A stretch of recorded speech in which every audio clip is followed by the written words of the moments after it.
ஆண்டவரும் இரட்சகருமாகிய இயேசு கிறிஸ்துவின் மேலான நாமத்தினாலே வாழ்த்துகிறோம். கர்த்தர் என் விண்ணப்பத்தை கேட்டார், கர்த்தர் என் ஜெபத்தை ஏற்றுக்கொள்வார்.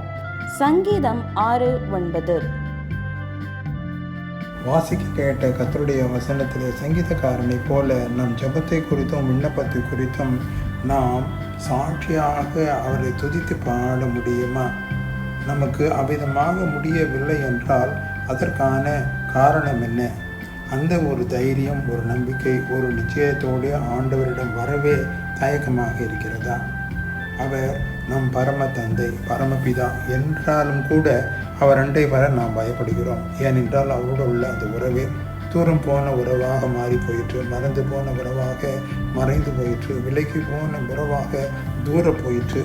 இத்தகைய சூழலிலே இந்த உறவை சீர் செய்யத்தக்கதாகத்தான் ஆண்டவர் பரிசுத்த கடவுள் தம் ஒரே பேரான குமாரராகிய இயேசு கிறிஸ்துவை அனுப்பினார்.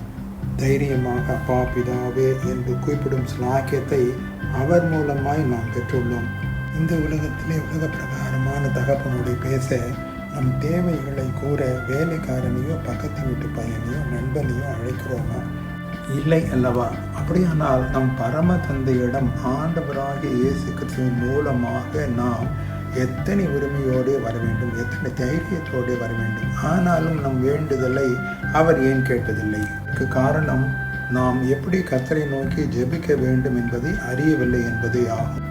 இன்றைய நாட்களிலே நாம் பார்ப்போமானால் ஜெபிக்க ஒரு கூட்டம் கூட பார்க்கிறார்கள், கூட்டத்தை சேர்க்க பார்க்கிறார்கள். ஜெபிக்க வேண்டும் என்று ஆண்டவர் கூறுவதை விட்டுவிட்டு மனிதர்களை பின்பற்றி சோரம் போய் ஜெபிக்க ஆரம்பிக்கிறார்கள். கேட்கப்படாத ஜெபங்கள் இவைகள். மத்தேயு 6:5-6 ஆண்டவராகிய இயேசு கிறிஸ்து தாமே கூறுகிறார், ஆலயங்களிலே நின்று ஜெபிக்க வேண்டுமா அல்லது வீதிகளிலே நின்று சத்தமாக ஜெபிக்க வேண்டுமா? இது அநேகர் பார்க்கத்தக்கதான இடங்களிலே நின்று பாடுபட்டு ஜெபிக்க வேண்டுமா?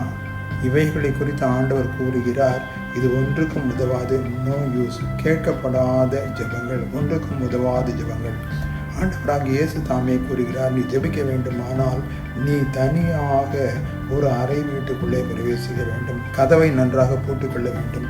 பின்பு நீ அந்தரங்கத்தில் இருக்கிற பிதாவை நோக்கி நீ ஜெபிக்க வேண்டும். இத்தகைய ஜெபத்திற்கு பரிசுத்த பிதாவாகிய தேவன் தாமே பதிலளிப்பேன், வெளியரங்கமாய் பதிலளிப்பேன் என்று கூறுகிறார். நாமும் அவ்விதமாக ஜெபிக்க அர்ப்பணிப்போமா, தீர்மானிப்போமா? அப்பொழுது நாமும் சங்கீதக்காரனோடு இணைந்து, கர்த்தரே நீர் என் விண்ணப்பத்தை கேட்கிறீர், கர்த்தாவே நீர் என் ஜெபத்தை ஏற்றுக்கொள்வீர் என்று கூற முடியும். ஆண்டவர் தாமே நமக்கு கிருபை செய்வாராக. ஆமீன். God bless you.